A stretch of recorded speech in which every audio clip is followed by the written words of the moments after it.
এই মুহূর্তে আমার হাতে যে ফোনটা দেখতে পাচ্ছেন এটা হলো গুগল পিক্সেল 6 প্রো। তো আমি কিছুদিন আগে গুগল পিক্সেল 7 নিয়ে একটা রিভিউ করেছিলাম। ওইখানে আপনারা বলেছিলেন যে ভাইয়া গুগল পিক্সেল 6 প্রো নিয়ে একটা রিভিউ করেন, তার জন্য মূলত আজকের ভিডিওটাই করা। তো এই ফোনটা আমি বেশ কিছুদিন ধরে ইউজ করতেছি। ইউজের যে অভিজ্ঞতাটা সেটা থেকে আমি এটার 5টা ভালো দিক এবং 5টা খারাপ দিক বের করছি। তো আপনি যদি 2025 সালে এসে এক প্রিয়ন মার্কেটে একটা গুগল পিক্সেলের ফোন নিতে চান, তো অবশ্যই বলবো ভিডিওটা সম্পূর্ণ দেখে তারপরেও সিদ্ধান্ত নেন ফোনটা আপনি নেবেন কি নেবেন না। তো আশা করি এই ভিডিওটা দেখে আপনি অনেক উপকৃত হবেন। তার আগে ধন্যবাদ জানাই পঞ্চগড় গ্যাজেট অ্যাপকে, যারা আমাকে এই ফোনটা দিয়ে ভিডিও বানানোর জন্য সহায়তা করেছে।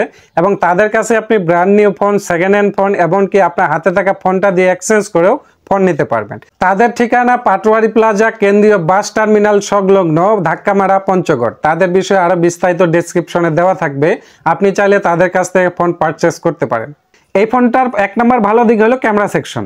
এই ফোনটি ক্যামেরাতে মেন ক্যামেরা হলো 50 মেগাপিক্সেলের ব্যবহার করছে, যেটা খুবই ভালো মানের ছবি প্রোভাইড করে এবং ন্যাচারাল কালার দেয়।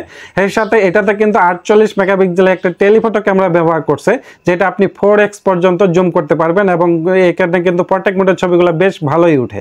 এবং এখানে কিন্তু 12 মেগাপিক্সেলের একটা আলট্রা ওয়াইড ক্যামেরাও দিছে। তো ক্যামেরা সেকশনটা খুবই ভালো এবং গুগলের ফোনগুলো কিন্তু ক্যামেরার জন্য সেরা, এটা আমরা সবাই জানি। এবং গুগলের ফোন বেশিরভাগ মানুষই কিন্তু নেয় ক্যামেরার দিক তাকিয়ে।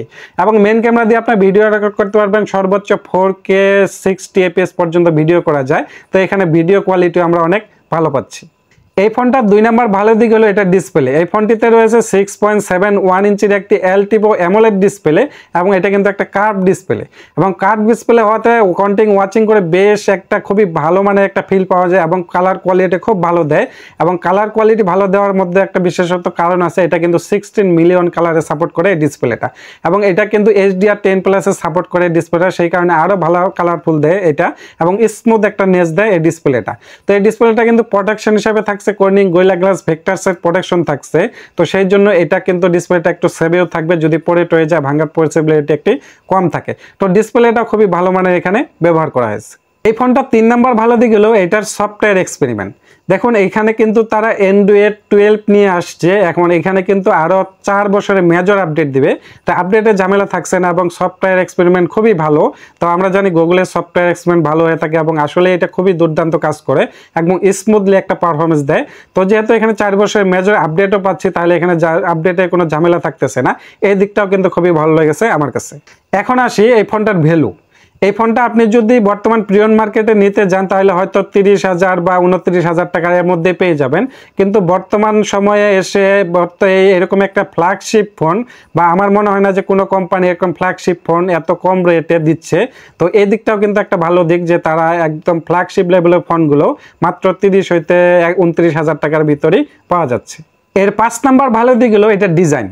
দেখুন ডিজাইনটা দেখতে খুবই সুন্দর লাগে। গুগলের ডিজাইনগুলো হাতে নিলে একটা প্রিমিয়াম ভাইব পাওয়া যায়।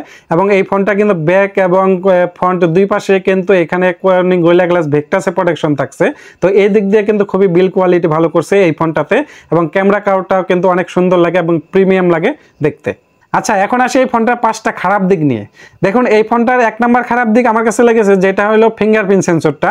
এটার যে ফিঙ্গারপ্রিন্ট সেন্সরটা আছে এটা আমার মনে হয় যে ঠিকমতো কাজ করতেছিল না এবং আমি একটু স্লো পাইছি। স্লো মানে ভালো ঢিলে পাইছি এবং ঠিকমতো কাজও করে না। আর সবচাইতে বড় কথা হলো যে এটা একটা মনে করেন যে সিকিউরিটির বিষয় আছে। এই ফিঙ্গারপ্রিন্টটা কিন্তু ঠিকমতো ট্র্যাকও করতে পারে না, অন্য আঙ্গুল দিয়ে খোলার চেষ্টা করে মাঝে মাঝে। আর এটা 2 নম্বর খারাপ দিক হলো চার্জিং সুবিধা। দেখেন এই ফোনটা আপনি যদি চার্জে লাগান, আপনি যদি আধা ঘন্টা পরে আসেন দেখবেন যে আপনার ফোন চার্জই হয় নাই, হয়তো 20 হইতে 22% চার্জ হয়েছে আধা ঘন্টায়। তো এই দিকটা খুবই খারাপ দিক লাগছে আমার কাছে, কারণ একটা ফোন বর্তমান যুগে এসে আপনি যেখানে 120 ওয়াটের ফাস্ট চার্জ দিয়ে আপনি আধা ঘন্টা বা 40 মিনিটের ভিতর ফুল চার্জ করতে পারতেছেন 7000 mAh ব্যাটারি, সেখানে এই ফোনটার মনে করেন যে এরকম চার্জিং স্লোর কারণে কিন্তু অবশ্যই বিরক্ত হবেন আপনি। তো এই দিকটাও কিন্তু আমার কাছে খারাপ লেগেছে। আর এই ফোনটা 4 নম্বর খারাপ দিক হলো ব্যাটারি হেলথ। ভাই ব্যাটারি হেলথ আসলে খুবই তাড়াতাড়ি নষ্ট হয় এবং যাও আপনি চার্জ করবেন, যখন আপনি চার্জ করবেন চার্জ করে আপনি যে বেশি চার্জিং ব্যাকআপ পাবেন এটা পাবেন না, কারণ এটা ব্যাটারি হেলথ খুবই তাড়াতাড়ি নষ্ট হয়। এবং এটা আমার মনে হয় যে ফুল চার্জ যদি আপনি করেন, ফুল চার্জ করার পর আমার মনে হয় যে আপনি সারাদিন যদি ইউজও না করেন এমনি রেখে দেন, তারপর দেখবেন যে আপনার 20 হইতে 30% চার্জ কমে গেছে। তো এই দিকটা কিন্তু খুবই খারাপ দিক। আর এই ফোনটার 5 নাম্বার খারাপ দিক আমার কাছে মনে হয়েছে এটা ব্রাইটনেস। দেখুন এটা অটো ব্রাইটনেস, মাঝে মাঝে কাজ করে, মাঝে মাঝে কাজ করে না, এবং কি এটার যে অ্যাডাপটিভ ব্রাইটনেস আছে সেটাও ঠিকমতো কাজ করে না। কারণ এটা কোনো সময় দেখবেন যে একবারে কালো করে ফেলতেছে, কোনো সময় আবার একদম লাইট করে দিচ্ছে, তাই এটা ঠিকমতো কালার কোয়ালিটি রাখতে পারে না। কোনো সময় মনে করেন যে আপনি দেখেন যে আলোর মধ্যে আছেন, তখন আপনার তো এমনিতে একটু দেখা কম যাবে, তখন ব্রাইটনেস বাড়ায় না। এবং কি আপনি যখন মনে করেন যে ইনডোরে আসবেন, তখনও কিন্তু আপনার কাছে মনে হবে যে কোনো সময় দেখবেন যে এটা ঠিকমতোই অটো কাজ করতেছে, আবার কোনো সময় কাজ করতেছে না, অন্ধকার হয়ে আছে। তো এই জিনিসটাও আমার কাছে খারাপ লেগেছে। তো এই ফোনটা আমি ইউজ করে যেই 5টা খারাপ দিক এবং যে 5টা ভালো দিক পেয়েছিলাম, এগুলো আপনাদের সাথে শেয়ার করলাম। তো এখন এই 2025 সালে এসে আপনি যদি এই ফোনটা নিতে চান, আসলে আপনি কি দেখে নেবেন? যদি আপনি ক্যামেরা ভালো চান, এইটার যদি ব্র্যান্ড ভ্যালু ভালো চান, তাহলে আপনি এই ফোনটা নিতে পারেন। আর যদি বলেন যে না আমার অন্য কিছু ভালো লাগবে, তাহলে আলাদা বিষয়।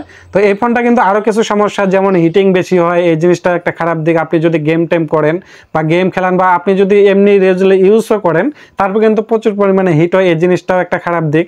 তারপর এখন বর্তমানে মনে করেন যে সবাই কিন্তু এই ফোন দিয়েই ভিডিও এডিটিং করে, সবাই যেহেতু কন্টেন্ট ক্রিয়েশনে যুক্ত হচ্ছে এখন আস্তে আস্তে। তা আপনি যদি কোনো ফোন ভিডিও টিডিও এডিট করেন, সেক্ষেত্রে কিন্তু প্রচুর পরিমাণে হিট হয়, এটাও একটা খারাপ দিক। তো ভাই এই ফোনটা আপনারা যা নিতে যাচ্ছেন অবশ্যই বুঝে শুনে নেবেন। তো আমি তো ওই জন্যই বললাম যে আপনার যে ভালো দিকগুলো বলছি, এই ভালো দিকগুলো যদি আপনার কাছে ভালো মনে হয়, আর যদি খারাপ দিকগুলো আপনার কাছে খারাপ অতটা না লাগে, তাহলে এই ফোনটা নিতে পারেন। তো আবার আমি একটা কথা বলবো, যেহেতু একটা ব্র্যান্ডের ফোন, ফ্ল্যাগশিপ লেভেলের ফোন মাত্র 28 হতে 30 হাজার টাকা পাওয়া যায়, ওই হিসাবে আবার আপনি ব্র্যান্ড ভেটো চিন্তা করলে নিতেও পারেন।